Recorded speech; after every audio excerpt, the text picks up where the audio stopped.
हिंदुस्तान में एक दौर था जब राजा महाराजाओं का सिक्का चलता था, जहाँ की प्रजा के लिए उनके राजा ही भगवान के समान हुआ करते थे। पर वक्त बदला और राजशाही पूरी तरह से ख़त्म हो गई। उसके बावजूद भारत में आज भी कुछ शाही परिवार है जो राजा महाराजा की तरह जीते हैं। उन्हीं में से एक आते हैं सिंधिया फैमिली के ज्योतिरादित्य सिंधिया। ज्योतिरादित्य सिंधिया का रसूख ऐसा कि उनके एक इशारे पे सरकार बनती और बिगड़ जाती है। उनके नाम का पूरे मध्य प्रदेश में बोलबाला चलता है और उन्हें राजा कह के बुलाया जाता है। कहा जाता है कि ज्योतिरादित्य सिंधिया के पास इतनी ज़्यादा संपत्ति है जिसे सुनकर अंबानी और अडानी तक का पसीना छूट जाता है।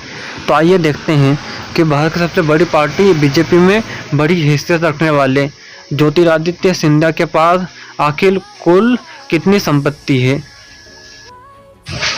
ये तो हम सबको पता है कि बीजेपी का दामन थामने से पहले ज्योतिरादित्य सिंधिया भारत की सबसे पुरानी पार्टी कांग्रेस से जुड़े हुए थे। वो एक युवा और निष्ठावान कार्यकर्ता थे। यही कारण था कि लोगों के बीच उनकी बहुत ज़्यादा इज्जत थी, जिसके कारण 2002 में उनकी जीत और 2004, 2009 और 2014 में वो प्रखंड जीत के साथ विजयी हुए। जिसके बाद 2004 से लगाकर 2014 तक उन्हें पार्टी में अहम ओहदा भी मिला। पर बात करें 2019 की, तो 2019 में उनकी करारी हार के बाद उनके राजनीतिक भविष्य बिगड़ने लगा, जिसके बाद उन्होंने अपने लोगों के साथ मिलकर कांग्रेस की सरकार ही गिरा दी और मध्य प्रदेश में बीजेपी की सरकार बनवा दी। ये दोस्तों, ये तो हुई ज्योतिरादित्य सिंधिया की राजनीति की बात। अब करते हैं उनकी संपत्ति के बारे में जानते हैं। ज्योतिरादित्य सिंधिया की कुल संपत्ति के बारे में बता पाना बहुत ज़्यादा मुश्किल है, क्योंकि उनकी संपत्ति भारत में ही नहीं बल्कि पूरी दुनिया के अलग अलग देशों में फैली हुई है। 1957 से लगाकर आज तक सिंधिया फैमिली के जितने भी कैंडिडेट ने अपनी संपत्ति के बारे में बताया है, ये पूरी सच्चाई नहीं है, क्योंकि उन्होंने बस अपनी संपत्ति को सिंधिया के बारे में बताया है। दोस्तों, आज हम आपको बताएंगे सिंधिया परिवार की पूरी संपत्ति के बारे में। तो दोस्तों, वीडियो में बने रहे और वीडियो को आखिर तक जरूर देखें। तो ज्योतिरादित्य सिंधिया ने जब राज्यसभा के चुनाव में अपना फॉर्म दर्ज करा था, उसमें बताया था कि उनके पास अरबों खरबों की संपत्ति आज भी मौजूद है। सिंधिया को जो विरासत में प्रॉपर्टी मिली है, उसका केस आज भी सुप्रीम कोर्ट में चल रहा है, जिसकी कीमत 40,000 करोड़ के आसपास है, जो होती है 400 अरब रुपये। बात करें उन्होंने फलकनामे में जो बताया था, उसके मुताबिक उनके सालाना कमाई 1,57,48,100 रुपये है। इसके अलावा उनके पास पर्सनल प्रॉपर्टी 3,68,31,900 की है। बात करें उनकी चल संपत्ति के बारे में, तो वो है 45,24,00,000 की।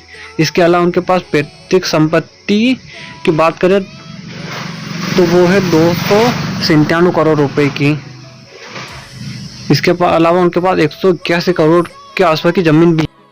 राजनीति में आने से पहले ज्योतिरादित्य सिंधिया एक बैंकर भी रह चुके हैं। उन्होंने अलग अलग बैंकों में पैसे लगाए हुए हैं। उनके खाते में 3,02,28,252 रुपये रखे हैं।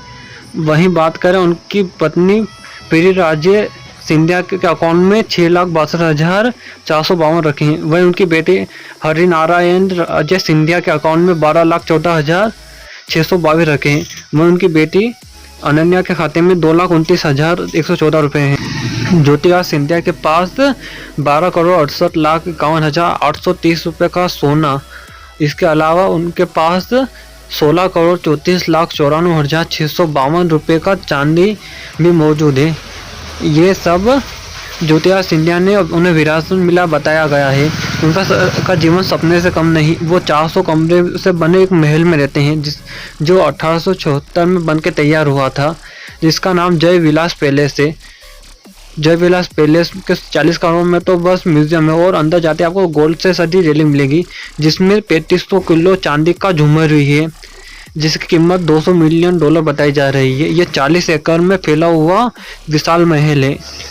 जय विलास पैलेस की चर्चा पूरे भारत में होती है, जहां दीवारों पर सोने से कलर किया हुआ है, और अंदर जाते ही आपको एक भोजन के लिए सोने से बनी ट्रेन आपके पास आएगी। ज्योतिरादित्य सिंधिया के पास इसके अलावा भी बहुत सारी प्रॉपर्टी है, जैसे कि उनके पास मुंबई में समुद्र महल, रानी महल, हीरामन कोठी, शांति निकेतन, चोटी बसंती, विजय भवन, पिकनिक स्पॉट, घंटा घर, रोशनी घर और टब्बेला जैसी प्रॉपर्टी है। समुद्र महल की कीमत 81 करोड़ व रानी महल की कीमत 26 करोड़ है। ज्योतिरादित्य सिंधिया को राजनीति के अलावा कारों का बहुत ज़्यादा शौक है। उनके गैराज में सफारी और रेंज रोवर जैसी कारें रखी हुई है। इसके अलावा उनके गैराज में एक छोटी सी BMW भी रखी है जो सालों समय में है। अब बात करते हैं उस संपत्ति के बारे में जिसका विवाद सिंधिया परिवार के सदस्यों में सालों से चल रहा है सुप्रीम कोर्ट के अंदर। दोस्तों, इस संपत्ति की कुल कीमत 40,000 करोड़ के आसपास आके गई है।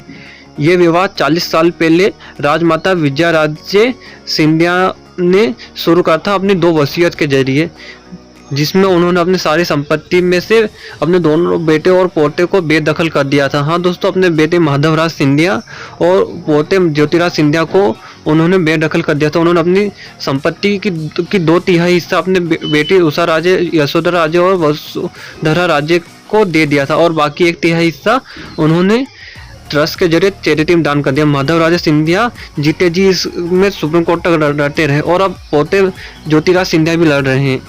कोर्ट के बाहर भी कई बार मामला सुलझाने की सलाह दी गई है, पर कभी किसी ने इस बात पर ध्यान ही नहीं दिया। दोस्तों, इस प्रॉपर्टी सबसे पहला हक जताने वाली ज्योतिराज सिंधिया की सबसे छोटी बुआ यानी यशोधरा राजे सिंधिया है, जिन्होंने प्रॉपर्टी हक जताया। सबसे बड़ी बुआ उषा राजे है, जिनकी शादी नेपाल के शाही परिवार में हुई है और वो कई अरबों की संपत्ति की मालिक है और ग्वालियर बहुत कमाती है। दूसरे नंबर पर आती है राजस्थान के पूर्व मुख्यमंत्री वसुंधरा राजे सिंधिया, जो कि वहाँ के मुख्यमंत्री रह चुकी है और वह आराम से रहती है, उन्हें प्रॉपर्टी का लालच नहीं है।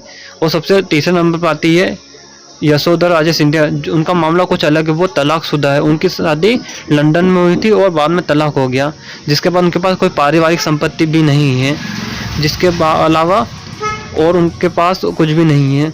यही कारण है कि उन्होंने अपनी पारिवारिक संपत्ति न होने के कारण अपने मायके की संपत्ति पर हक जताया है। और बात करें भी क्यों ना, क्योंकि बात 1-2 करोड़ की नहीं बल्कि हजारों करोड़ की संपत्ति की है।